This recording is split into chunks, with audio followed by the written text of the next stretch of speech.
আদম সিজদা না করিয়া মকরম গেল শয়তান হইয়া। আদম সিজদা না করিয়া মকরম গেল শয়তান হইয়া। লানতের তো গলাই লইয়া স্বর্গ হইতে বাহির হয়। কোরআন হাদিস কইলা দেখো ভাই, আদম তো সামান্য নয়। ওরে আদম দিয়া কুদরতুল্লাহ এই ভবেতে প্রকাশ হয়। কোরআন হাদিস কইলা দেখো ভাই, আদম তো সামান্য নয়। আল্লাহ তাআলা ফেরেশতাদেরকে নির্দেশ দিয়েছিলেন আদমকে সিজদা করার জন্য, ঠিক না বেঠিক? এই সিজদাটা ইবাদতের সিজদা নয়, এটা আল্লাহর হুকুম মান্য করার সিজদা। এটা ঈমানি বিষয় বন্ধুরা আমার।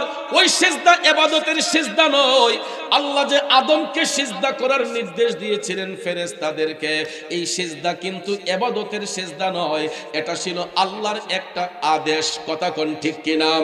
ইবাদতের নিয়তে সিজদা করব শুধু একমাত্র রাব্বুল আলামিনকে। কথা বলেন ঠিক না বেঠিক? আর আদমকে সিজদা করার কথা ফেরেশতাদেরকে আল্লাহ আদেশ দিয়েছিলেন তাদের ঈমানটাকে যাচাই করার জন্য। কিন্তু সব ফেরেশতারা সিজদা করলেও একজন করে নাই, যিনি ছিল মুআল্লিমুল মালাইকা, যে শয়তানের তোক গলায় নিয়ে স্বর্গ থেকে বের হয়ে কাফেরের শামিল হয়ে কাফেরদের অন্তর্ভুক্ত হয়ে কিয়ামত পর্যন্ত অভিশপ্ত হয়েছে, যাকে আমরা শয়তান নামে চিনি। কথা কোন ঠিক না বেঠিক? একটা গ্রাম খুঁজে দেখেন, আর বেশি না হয় অন্তত 15 থেকে 20 জন কোরআনের হাফেজ পাওয়া যায়, ঠিক না বেঠিক? আজকে 60 জন ছাত্র, এরা 60টা পরিবারের সন্তান, এরা তাদের মায়ের গর্বিত সন্তান। আজকে দেখেন তাদের মতো কত ছেলেরা এই মাহফিলে আছে না নাই? দেখেন অন্যান্য ছেলেদের চেহারার দিকে তাকান, আর এই 60টা বাচ্চার চেহারার দিকে তাকাইয়া দেখেন একটু ডিফারেন্স আছে না নাই? কথা বলেন আছে না নাই? এদের চলাফেরাটা কেমন, এদের চালচলনটা কেমন, আর আমাদের মাদ্রাসায় না পড়ুয়া ছাত্রদের চলাফেরা কেমন? আমি স্টেজে বৈশা যখন দুরূদ শরীফ পড়তেছি, তখন আমি লক্ষ্য করেছি অনেকগুলা বাচ্চা একসাথে বৈশা এরা কথাবার্তা বলতেছে, খেলাধুলা করতেছে, করতেছে না? এটা আসলে তাদেরও দোষ না, এটা তাদের বয়সের দোষ, ঠিক কিনা? কারণ বাচ্চাগুলো হচ্ছে কাদা মাটির ন্যায়। কিসের ন্যায়? কাদা মাটির ন্যায়। ছোট্টবেলা দেখবেন কাদা মাটি দিয়ে আমরা যা খুশি তা বানাইছি। আম ফল বানাইছি, জাম ফল বানাইছি, কাঁঠাল বানাইছি, লিচি বানাইছি, বানাইছি না? এখনো অনেক সময় পরীক্ষার রেজাল্ট আনতে গেলে প্রাইমারি স্কুলে টিচাররা আমাদেরকে বলে, ভালো রেজাল্ট যদি করতে হয় ভালো ফল বানায় নিয়ে আসবা। কথা কোন বলে না? তখন আমরা কাদা মাটি দিয়ে দেখবেন অনেক ধরনের ফল বানাতে পারতাম। তো ভাইয়ার আমার, ঠিক তদ্রুপ ভাবে আমাদের বাচ্চাগুলা হচ্ছে কাদা মাটির ন্যায়। ছোটবেলা থেকে এদেরকে আমরা যেরকম ভাবে গাইডনেস করব, এদের এইম ইন লাইফ ঠিক সেই রকম হবে, ঠিক না বেঠিক? আমাদের বাচ্চাগুলাকে ছোট্টবেলা থেকে আমরা যেই শিক্ষায় বড় করব, ওই শিক্ষায় বাচ্চাগুলা বড় হবে। আমি আজকে প্রাউড ফিল করতেছি যে 18 মাসে কয়েকটা ছেলে কোরআনের হাফেজ হয়ে গেছে। অথচ দেখেন 18 বছরেও আমরা একটা দিন কোরআনে পাকের একটা আয়াত তরজমা করতে পারি না। 18 বছরেও আমরা কোরআন শরীফের একটা সূরা মুখস্থ করতে পারলাম না। অথচ আমাদের ঔরসজাত সন্তানগুলা, এরা হয়তো কোনো বাবার সন্তান, কোনো মায়ের গর্ভের সন্তান। দেখেন ভাইয়ারা আমার, একটু কষ্ট স্বীকার করার কারণে, সঠিক গাইডনেস পাওয়ার কারণে, ভালো শিক্ষা গ্রহণ করার কারণে 18 মাসে একটা ছেলে কোরআনের হাফেজ হয়ে গেছে। এটা একটুখানি কথা নয় বন্ধুরা আমার। কতটুক ত্যাগ স্বীকার করলে, কতটুক কষ্ট করলে একটা বাচ্চা 18 মাসে 30 পারা কোরআনের হাফেজ হতে পারে? একটু বিবেকটারে প্রশ্ন করবেন। এর পিছনে তার উস্তাদের কতটুক শ্রম আছে, এর পিছনে উস্তাদদের কতটুক শ্রম আছে, বাচ্চাটার কতটুক প্রচেষ্টা আছে। একটু ভাবলে দেখবেন আসলে উস্তাদ সঠিক হলে বাচ্চাগুলাও সঠিক হয়, ঠিক না বেঠিক? এই জন্য ভাইয়েরা আমার, গ্রাম্য ভাষায় বলে মা বাবা বানায় ভূত, উস্তাদে বানায় ফুত। গ্রামের ভাষায়, আমাদের সিলেটের ভাষায় বলে যে মা বাপে বানায় ভূত আর উস্তাদে বানায় ফুত। এটা বাস্তবতা হলো আজকের এই 30 পারা কোরআন মুখস্থ করুয়া এই 60 জন হাফেজি কোরআন, এরা যদি তাদের পরিবারে থাকতো, মা বাবার কাছে থাকতো, এরা এই 30 পারা কোরআনের হাফেজ হওয়া সম্ভব হতো না, ঠিক না বেঠে? আজকে তাদের মা বাবারও ধন্য, কারণ ওই মা বাবা একটা উত্তম ত্যাগ স্বীকার করেছে। এই একটুখানি মায়া ত্যাগ করার কারণে বাচ্চার ভবিষ্যৎ সুন্দর করার জন্য মাদ্রাসার মধ্যে ভর্তি করার কারণে আজকে 60টা সন্তান তাদের সিনার মধ্যে কোরআন মুখস্থ করেছে, ঠুটস্থ করেছে, কণ্ঠস্থ করেছে। এটা কি আমাদের খুশির বিষয় না বেজারের বিষয়? খুশি নাকি বেজারের বিষয়? একটু দুরূদ শরীফ পড়ুন। আল্লাহুম্মা সাল্লি, মাইকটা আওয়াজটা একটু বাড়াও। মুহাম্মাদ নবী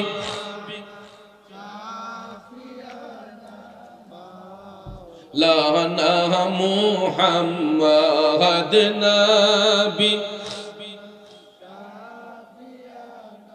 মাওলানা। বাবাজির আমার, বন্ধুরা আমার, আল্লাহ রাব্বুল আলামিন বলেছেন হুদাল্লিল মুত্তাকিন।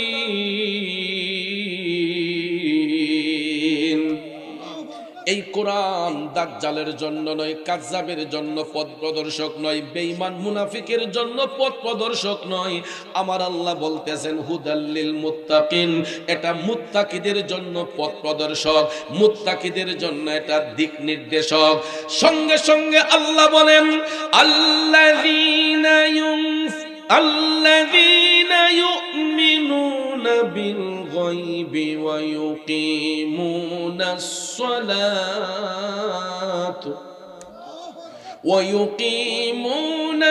সালাতা ওয়া মিম্মা রাযাকনাহুম ইউনফিকুন।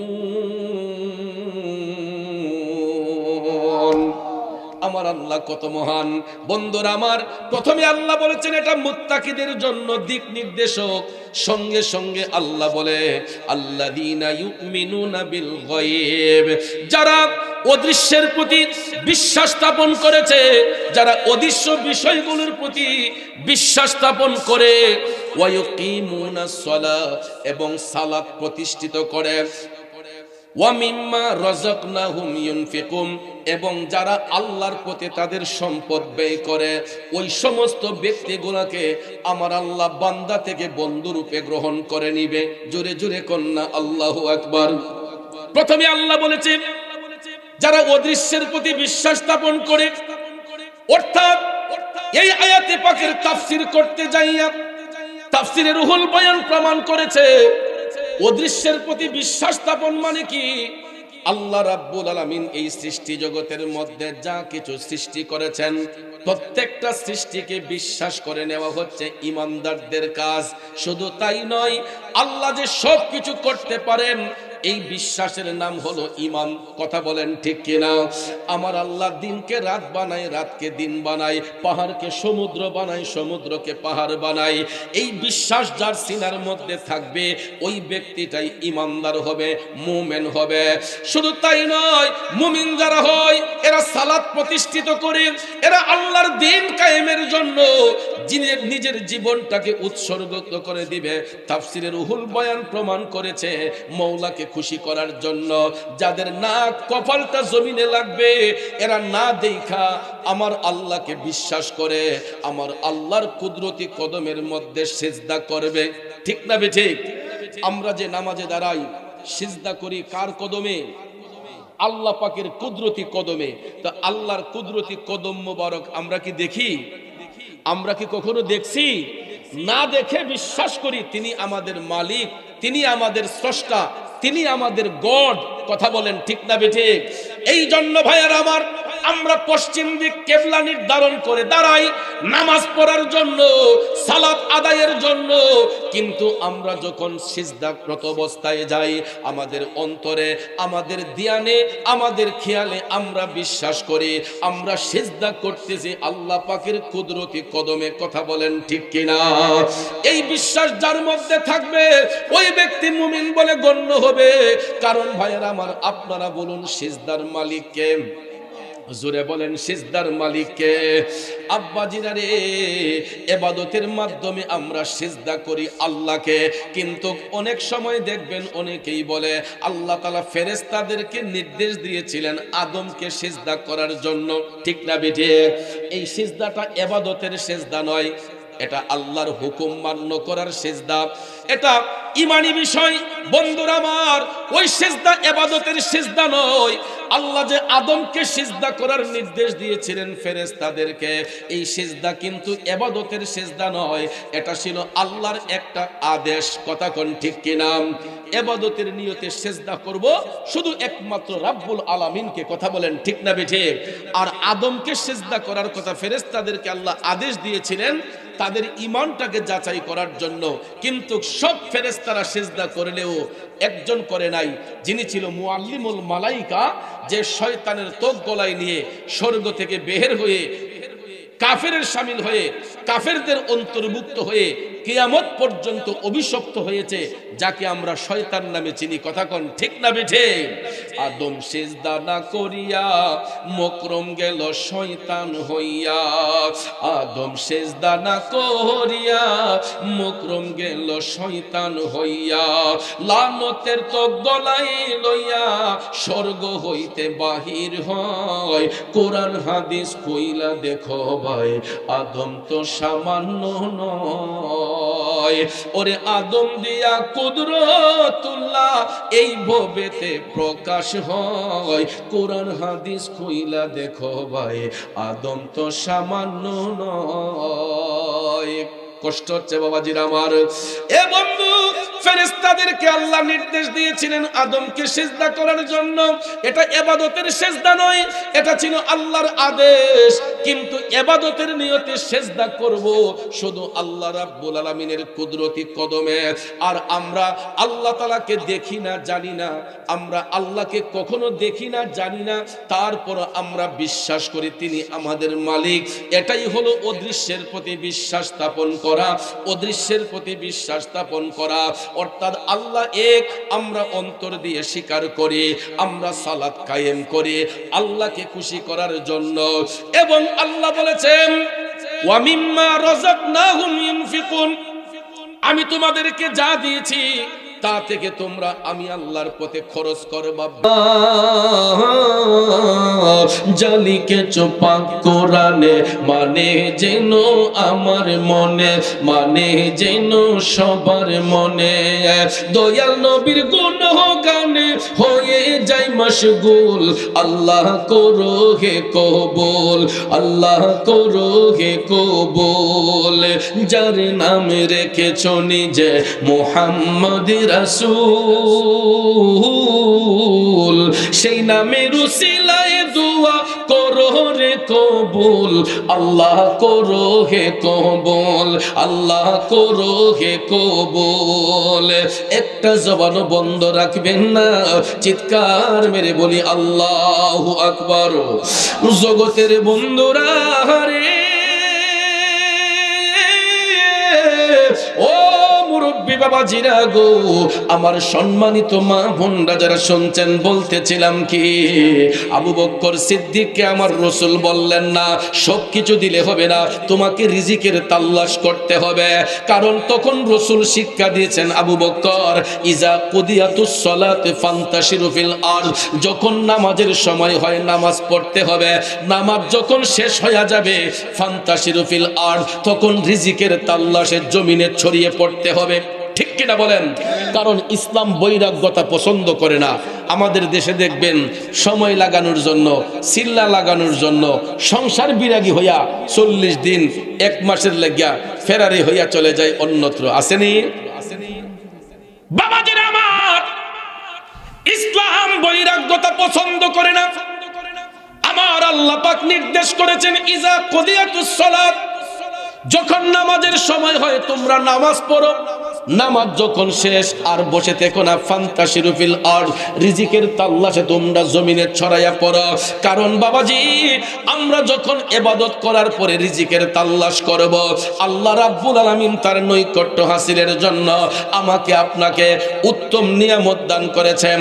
যেমন হাঁস, মুরগ, গরু, ছাগল, পশু পাখি, দুম্বা, ভেড়া, খাসি, জমিনের মধ্যে চাষাবাদ করার জন্য আল্লাহ তাআলা হরেক রকমের ফসল আমাদেরকে দান করেছেন। আল্লাহ তো এইগুলা না দিলেও পারতেন, কিন্তু দিলেন কেন? দেওয়ার একটা মাত্র কারণ, ইল্লা লিয়াবুদুন,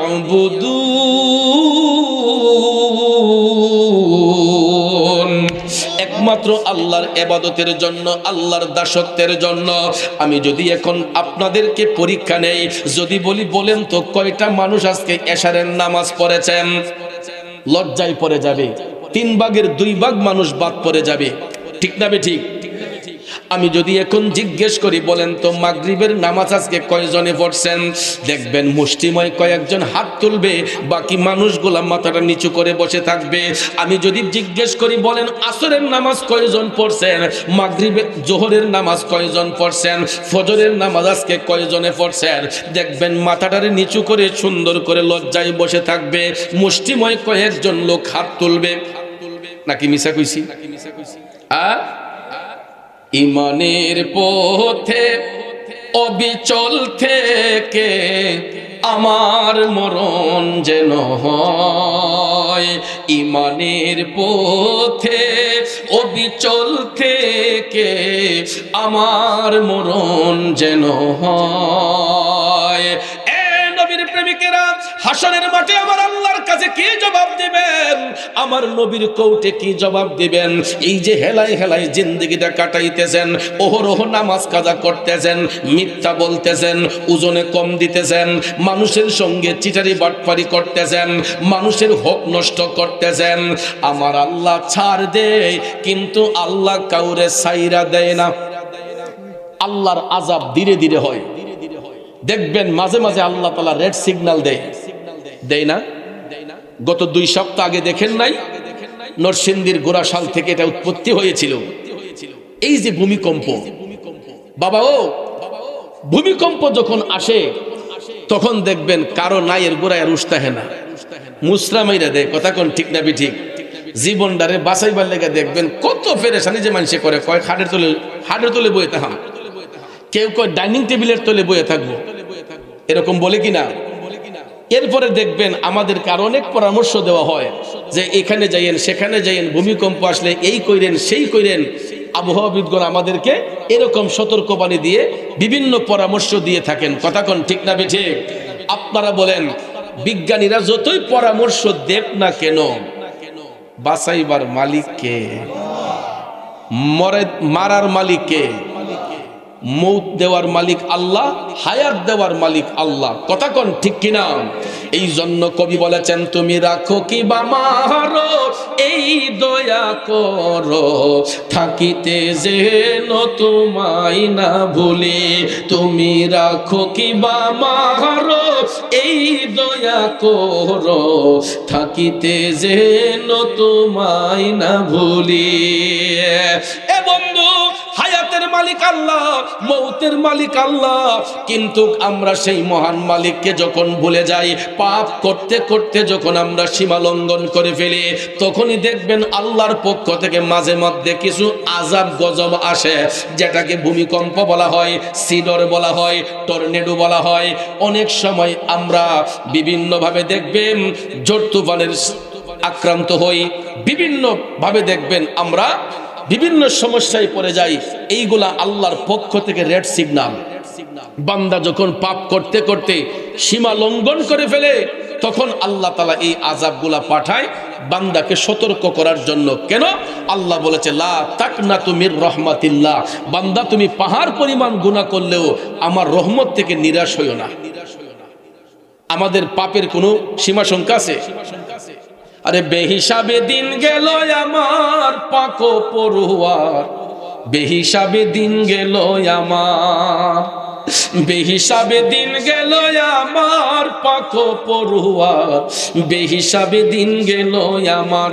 চুল হইতে চিকন করছ, হীরা হইতে ধার। আরে ফুলসিরাটা কেমনে হব পার মওলা, আমি গুনাহগার। বেহিসাবে দিন গেল আমার। বন্ধুরে বন্ধু, আমার কামলিওয়ালা নবী, মায়ার নবী, দয়ার নবী বলেছেন, যখন তোমাদেরকে নামাজের জন্য ডাকা হয় তোমরা নামাজ পড়বা। নামাজ যখন শেষ হইয়া যাবে তোমরা রিজিকের তালাশ করবা। আর যখন এই আদেশগুলো আমরা অমান্য করি গো, তখনই আল্লাহর আযাব গজব আসতে শুরু করে। আমার মনে হয় কথাগুলো আজকে অনেকের পছন্দ হইতেছে না। সত্যি কথা বলতেছি তো, ভালো কথা অনেকের ভালো লাগে না। আমার বাজানরা কিও আপনারা জান কইও, একের প্রয়োজন না দুইয়ের প্রয়োজন জানে আল্লাহ জানে। তো যাক, এরকম ভাবে যদি সবার যদি ইস্তেঞ্জার প্রয়োজন একসাথে হয়ে যায় তাইলে ওয়াজ শুনবো কেডা? আর আজকে মাহফিলটা একটু অসুস্থ অসুস্থ ভাব লাগতেছে। তাবারুক থাকার পরেও যদি এই হাল হয় তাইলে হাসরের মাঠে নবীর কোটি কি জবাব দিবেন? আর যদি এই উপস্থিতি থাকে, তাবারুকের সময় যাতে এই মানুষটি থাকে আর জানে না পারে, কি করেন আপনারা? তাবারুকের সময় যাতে এই মানুষটি থাকে আর যেন না পারে, তাইলে বুঝবো যে না, আমরা ওয়াজ শুনুন নারাই এখানে বসছি এরার জন্য তাবারুক। কথা কোন ঠিক না ঠিক? আমার বাবাজিরা, বন্ধুরা, গভীর মনোযোগ। যেই কথা বলতে চেয়েছিলাম, ইসলাম বৈরাগ্যতা পছন্দ করে না। এই জন্য দয়াল নবী বলেছেন, যখন তোমাদেরকে নামাজের জন্য ডাকা হয় তোমরা নামাজ পড়ো। নামাজ যখন শেষ হইয়া যায় তোমরা আর বসে থেকো না, তোমরা রিজিকের তালাশ করো। বন্ধু, হযরত আবু বকর সিদ্দিক, তারপর থেকে তিনি ব্যবসা বাণিজ্য শুরু করলেন আবার, কিন্তু নবীর গোলামি ছাড়েন নাই। নবীজির গোলামিও করতেন, ব্যবসা বাণিজ্য করতেন। নবীজির যাক বাবারে যাক, আপনারা তো বুঝবেন, যার প্রয়োজন সে যাক। আর আপনারা যদি বসার ইচ্ছা থাকে একটু সামনে আগাইয়া বসেন, মেহেরবানি করে একটু সামনে আগাইয়া বসেন। সবাই একটু জিকির করেন, ইসমে জাত আল্লাহ আল্লাহ আল্লাহ আল্লাহ আল্লাহ আল্লাহ আল্লাহ আল্লাহ আল্লাহ আল্লাহ জপ মন রে আল্লাহ করো সাধনা। আল্লাহ আল্লাহ জপ মন রে আল্লাহ করো সাধনা। আল্লাহর নামটি না লইলে, আল্লাহর নামটি না লইলে কলব জিন্দা হবে না। আল্লাহ আল্লাহ আল্লাহ আল্লাহ আল্লাহ আল্লাহ জপ মন রে আল্লাহ করো সাধনা। আল্লাহ আল্লাহ আল্লাহ জিকির করো মোমেন গন, জিকিরে মজাইয়া মন, জিকিরে হই দিল রোশন, ইমানের সাথে হই মরণ। আল্লাহ আল্লাহ আল্লাহ আল্লাহ আল্লাহ আল্লাহ জপ মন রে আল্লাহ করো সাধনা। আল্লাহ আল্লাহ জপ মন রে আল্লাহ করো সাধনা। আল্লাহ আল্লাহ আল্লাহ আল্লাহ আল্লাহ আল্লাহ আল্লাহ আল্লাহ আল্লাহ আল্লাহ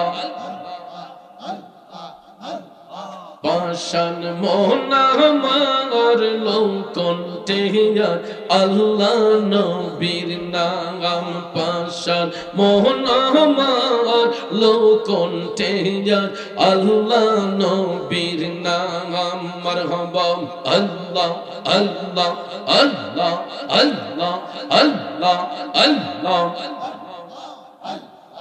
আল্লাহ লা ইলাহা ইল্লাল্লাহু মুহাম্মাদুর রাসূলুল্লাহ সাল্লাল্লাহু আলাইহি ওয়াসাল্লাম।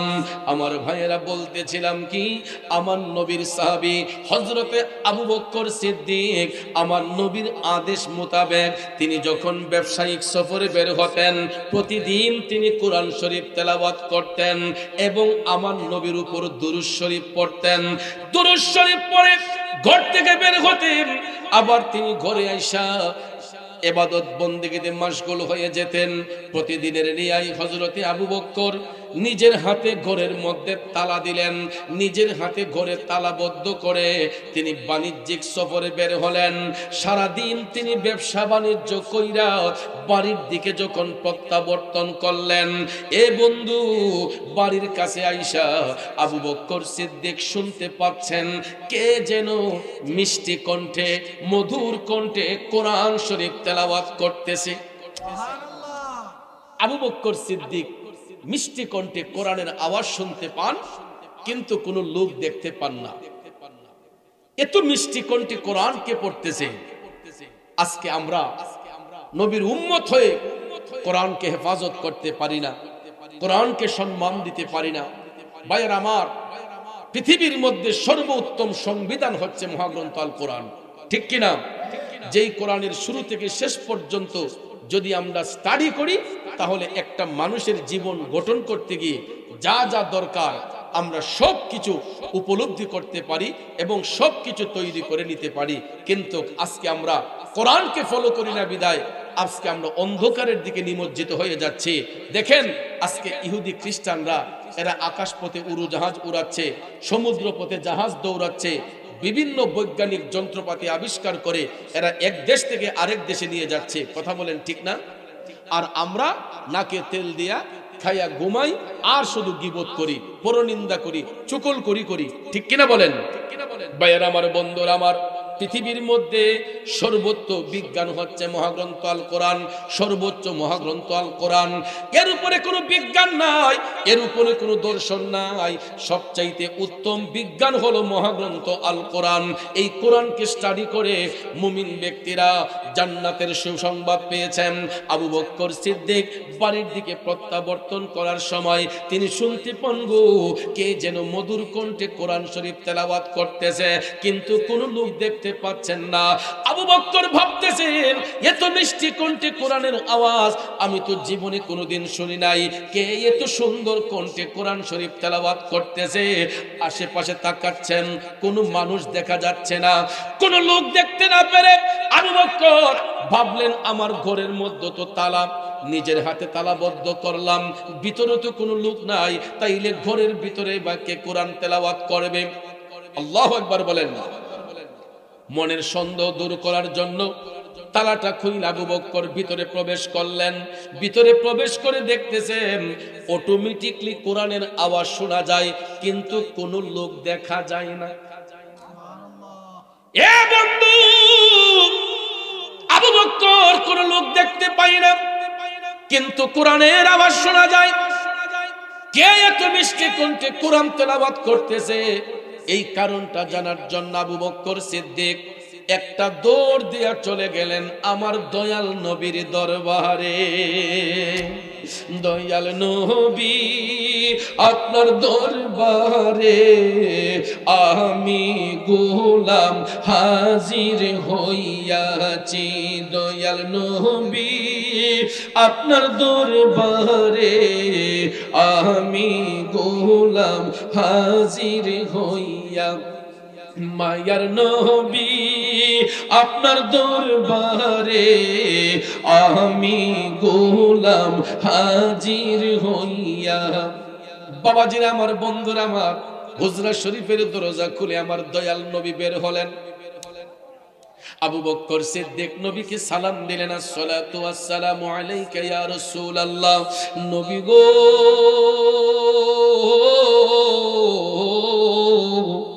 ওগো দিনের নবীজি, আমি আপনার কাছে একটা কারণ জানতে এসেছি। মুস্কি হেসে আমার নবী বলতেছেন, আবু বকর কি জানতে চাও? আবু বকর সিদ্দিক ডাক দিয়ে বলতেছে, নবী গো, ওগো মায়ার নবীজি, আমি প্রতিদিন বাণিজ্যিক সফরে বের হই, ঘরের মধ্যে তালা দিয়া আজকে আমি আমার ঘরের মধ্যে তালা দিয়া আমি যখন বাণিজ্যিক সফরে বের হলাম, সফর শেষ করে তাইলে আমাদের দেশের কিছু মোল্লা মুন্সি কয় যা চাও ডাইরেক্ট আল্লাহর কাছে চাও। কয়নি আল্লাহতে চাও, আল্লাহতে চাও, আল্লাহ বিনে কেউ দিতে পারতো না। এরকম ভাবে দেখবেন কিছু কিছু চাপাবাজ আছে, বলে ভাইয়ের আমার দিবেন তো আল্লাহ, ওই আল্লাহ ছাড়া দেওয়ার কেউ আছে? কিন্তু মাধ্যম ব্যতি রেখে আল্লাহ কোনো কিছু কাউকে দিবে। এই জন্য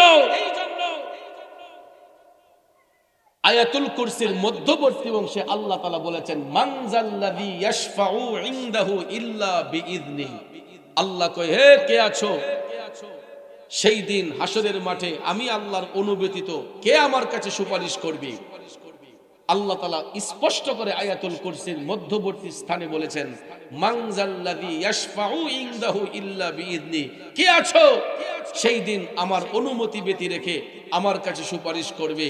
এটার তাফসীর করতে গিয়া জগৎ বিখ্যাত তাফসীরে ইবনে আব্বাস প্রমাণ করেছে যে হাসরের মাঠে আল্লাহ রাব্বুল আলামিন সর্বপ্রথম অনুমতি প্রদান করবেন দয়াল নবীকে। নবীকে সুপারিশের দায়িত্ব নিযুক্ত করার পরে অন্যান্য নবীগণ, সাহাবাগণ, ওলি আবদাল, গাউস কুতুব প্রত্যেকেই আপন আপন শাগরেদের জন্য সুপারিশ করবে, কিন্তু ওইগুলা গায়া জমা হবে আমার নবীর কোর্টে। দয়াল নবীর আদালতে গিয়া সবকিছু জমা হবে।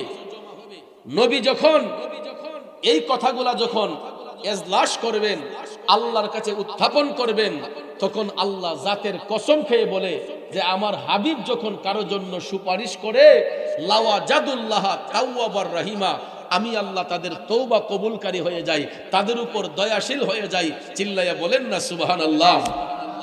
এই জন্য আমি অদম গুনাহগার লিখেছিলাম দয়াল আল্লাহ ক্ষমা করে নবীর উসিলায় পাপের ক্ষমা পাওয়া যায় সোনার মদিনায়, পাপের ক্ষমা পাওয়া যায় সোনার মদিনায়। দয়াল আল্লাহ ক্ষমা করে নবীর উসিলায় পাপের ক্ষমা পাওয়া যায় সোনার মদিনায়। কথা বলেন ঠিক কিনা বন্ধুরে?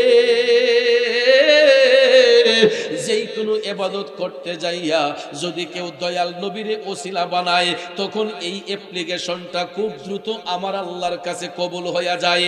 এই জন্য দেখবেন আমরা যখন কোনো মাজলিসে বসি, মাহফিলে বসে মুনাজাত করার সময় আমরা বলি আল্লাহ আমাদের পক্ষ থেকে যা কিছু পাঠ করা হয়েছে দয়াল নবীর ওসিলায় কবুল করে নাও। বলিনি বাজান?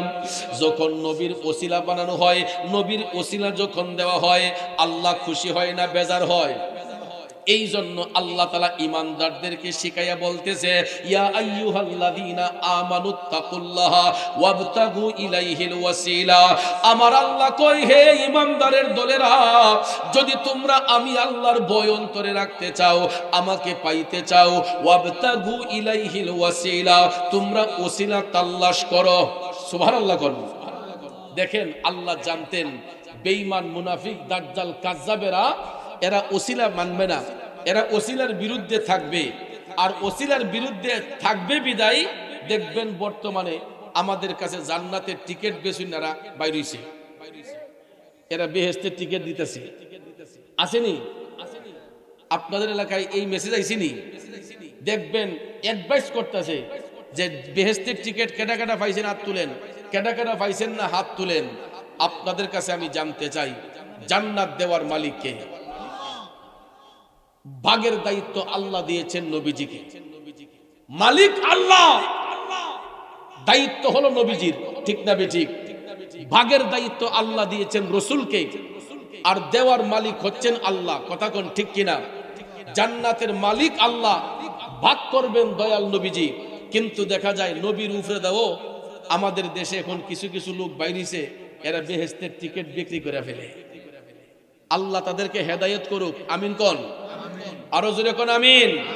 বাবাজিরা আমার, বন্ধুরা আমার, খুব মনোযোগ যেই কথা বলেছিলাম, আবু বকর সিদ্দিক ডাক দিয়ে বললেন নবী গো, আমার ঘরের মধ্যে কে কোরআন শরীফ পড়তেছে? আমি তো কাউকে দেখি না, আপনি বলুন। আমার নবী বলতে পারবে কিনা? রাসূল বললেন, আবু বকর, তোমার ঘরের মধ্যে এমন কি জিনিস তুমি রেখেছো যেই জিনিসটারে তোমার জানের চেয়ে বেশি ভালোবাসো? আবু বকর সিদ্দিক ডাক দিয়া কয়, নবী গো, ইয়া রাসূলুল্লাহ, ইসলাম ধর্ম কায়েম হওয়ার পর থেকে আপনি নবী এবং মহাগ্রন্থ আল কোরআন ছাড়া আমার কাছে আর কোনো প্রিয় জিনিস নাই।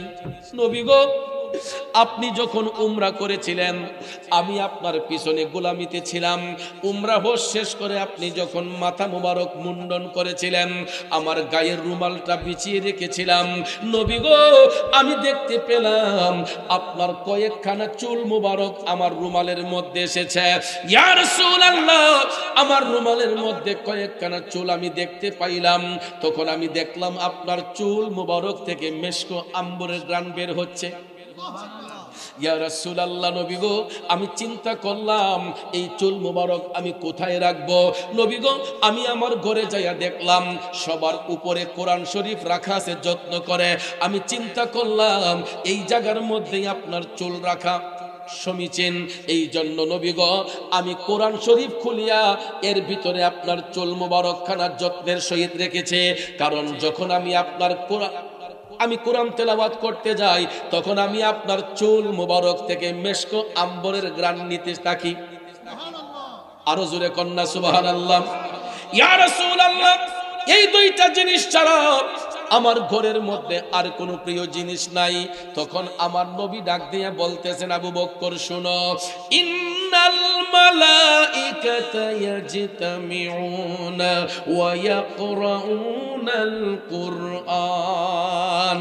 রাসূল বললেন, হে আবু বকর, নিশ্চয়ই এরা রহমতের ফেরেশতা। এই রহমতের ফেরেশতারা তোমার নবীর চুল মুবারকের পাশে বৈশা মধুর কণ্ঠে কোরআন তেলাওয়াত করে। আরো জোরে জোরে কোন আল্লাহু আকবার। ইয়া রাসূলুল্লাহ, পলকে জীবন দিয়ে দেব যদি নবী তুমি চাও, কলিজা টুকরা করে দেব যদি নবী তুমি চাও। ও গোয়ারি জি জানাই এই অদমের একবার দেখা দাও, হাবিবি ইয়া রাসূলুল্লাহ, হাবিবি ইয়া হাবিবাল্লাহ, হাবিবি ইয়া রাসূলুল্লাহ, হাবিবি ইয়া হাবিবাল্লাহ। একটা জবানও বন্ধ রাখবেন না, চিৎকার মেরে বলি ইয়া রাসূলুল্লাহ। তাইলে বাজান, আবু বকর সিদ্দিকের ঘরে রহমতের ফেরেশতারা কোরআন তেলাওয়াত করে, এই সংবাদ আমার নবীর কাছে আসে না নাই? আল্লাহ জানে কুদরতের নজরে, আমার নবী জানে রহমতের নজরে, ঠিক কিনা কোন? আল্লাহ জানেন কুদরতের নজরে, আমার নবী জানেন রহমতের নজরে। কথা বলেন ঠিক না ঠিক? তাই বলে আমরা রসুলকে আল্লাহ থেকে বড় করি না। অনেকেই বলে যে আমরা নাকি সুন্নিরা নবীরে সম্মান দিতে দিতে আল্লাহ থেকে বড় বানাই ফেলি। নাউজুবিল্লাহ কন। এটা সুন্নি জামাত কখনো বলে না, কারণ আল্লাহ হচ্ছেন খালেক, রসুল হচ্ছেন মখলুক। আল্লাহ হচ্ছেন স্রষ্টা, রসুল হচ্ছেন সৃষ্টি। সৃষ্টি কখনো স্রষ্টার ঊর্ধ্বে হয় না। তবে হে আমার নবী সেই সৃষ্টি, যেই সৃষ্টির সঙ্গে পৃথিবীর অন্য কোনো সৃষ্টির তুলনা হয় বাবাজি। তাইলে আমার নবীর শিক্ষার মধ্যে কোরআনের শিক্ষা আছে না নাই? সুন্নাহর শিক্ষা আছে না নাই? রসুল তো বিদায় হজের ভাষণে স্পষ্ট করে বলে গিয়েছেন যে আমি আমার উম্মতের জন্য দুইটা জিনিস রেখে যাচ্ছি, একটা হলো কিতাবুল্লাহ, আল্লাহর কোরআন, আর একটা হলো সুন্নতে রাসূলুল্লাহ, নবীর সুন্নত। এই কোরআন সুন্নাহর আলোকে যেই ব্যক্তির জীবন গঠন করবে ওই ব্যক্তিটা মুমিন হবে। আর যারা মুমিন হয় এরা আল্লাহর বন্ধু হয়, আর আল্লাহর বন্ধু যারা হয় এরা দুনিয়াতে সম্মানী হয়, তাদের কবরটা নূরের আলোয় আলোকিত হয়। তাইলে আমাদের কবরটাকে নূরের আলোয় আলোকিত করতে চাই কি চাই না? বাবাজিরা আমার, এই মাহফিল হওয়া থেকে শুধু আমরাই খুশি না, শুধু আমরাই খুশি নয়, আজকে এই এলাকার কবরবাসীর রুহু আরো বেশি খুশি। কারণ দেখেন, চিন্তা করে, গত চতুর্থ বার্ষিক মাহফিলে আমাদের মধ্যে অনেকেই মুনাজাতে ছিলেন না? আজকে যারা নাই তাদের জন্য চতুর্থ বার্ষিক মাহফিলের মুনাজাত ছিল শেষ মুনাজাত। আর আজকে পঞ্চম বার্ষিক মাহফিলে আমরা যারা আছি, আগামী ষষ্ঠ বার্ষিক মাহফিলে আমরা অনেকেই নাও থাকতে পারি। তাইলে আজকের এই মাহফিলের মুনাজাত হবে আমার আপনার জীবনের শেষ মুনাজাত। কথা বলেন ঠিক কিনা?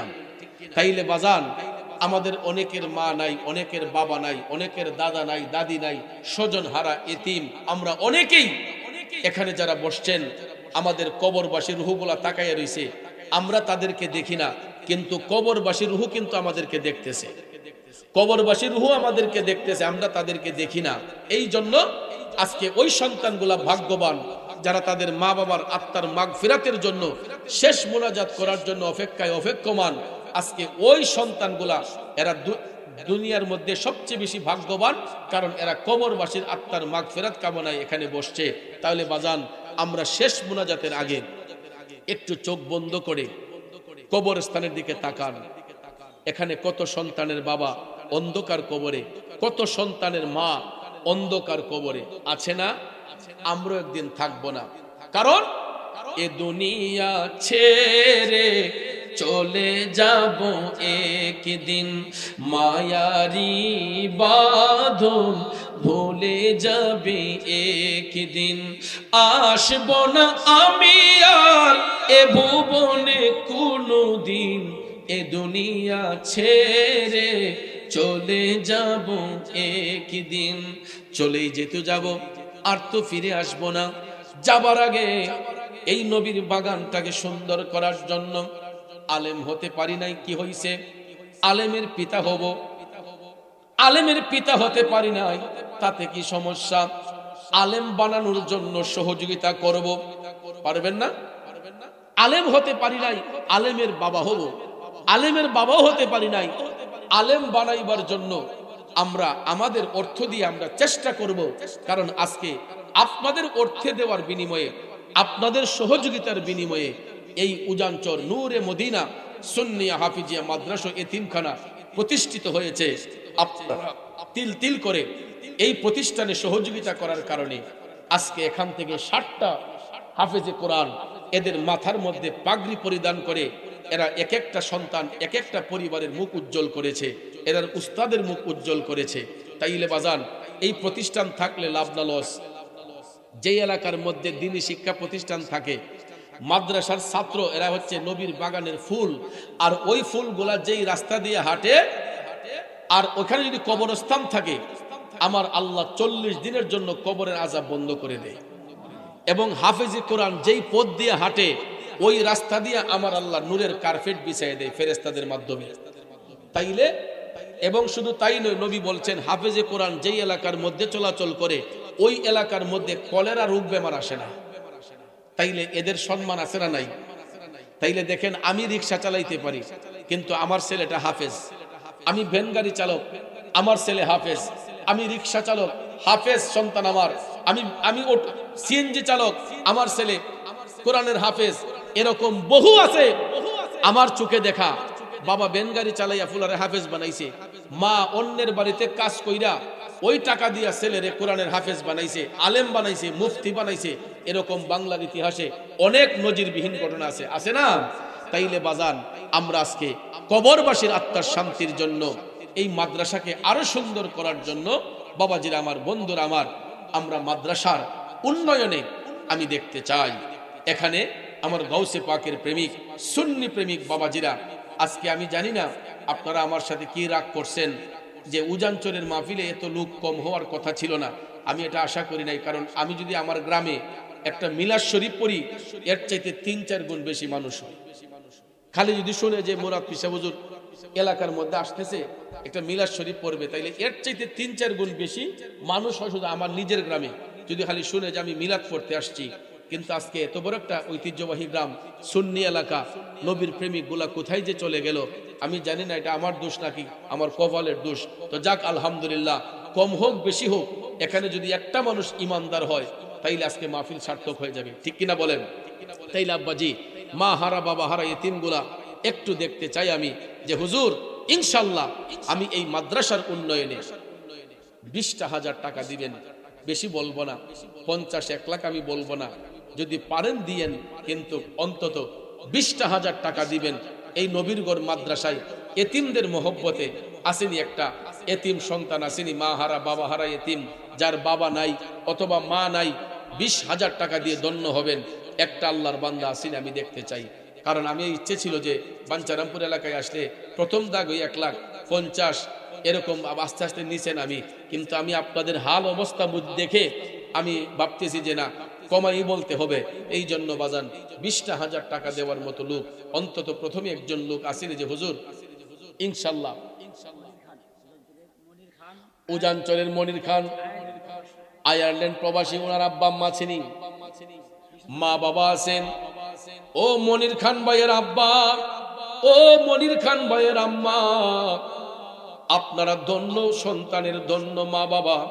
আপনাদের ঔরসজাত সন্তান মনির খান ভাই আয়ারল্যান্ড প্রবাসী, আপনাদের নেক হায়াতের জন্য এই নবীরগণ মাদ্রাসায় 20,000 টাকা করবেন দান। আল্লাহ যেন রোজ হাসরে বাড়াইয়া দেয় ইজ্জত সম্মান। জোরে বলুন মারহাবা, আরো জোরে বলুন মারহাবা। বাবাজি জোড়াটা মিলাইতে চাই। আরেকটা ধন্য মায়ের ধন্য সন্তান নবীরগড় মাদ্রাসা, এই মাদ্রাসার মধ্যে মুক্ত হস্তে দান করবেন। আমরা অনেকেই অনেক দিকে দান সৎকা করি, কিন্তু হক্কানি সুন্নি মাদ্রাসার মধ্যে নবীজির মহব্বতে 20,000 টাকা দিয়ে ধন্য হবেন। একটা লোক আসেনি, দেখতে চাই। 20,000 টাকা, মনটা খুশি হয়ে যাবে। আরেকজন লোক যদি আমি পাই, আমার সামনে ডাইনে বামে পিছনে, বাবাজি আমার একজন ভদ্রলোক 20,000 টাকা আসেননি বাবাজি।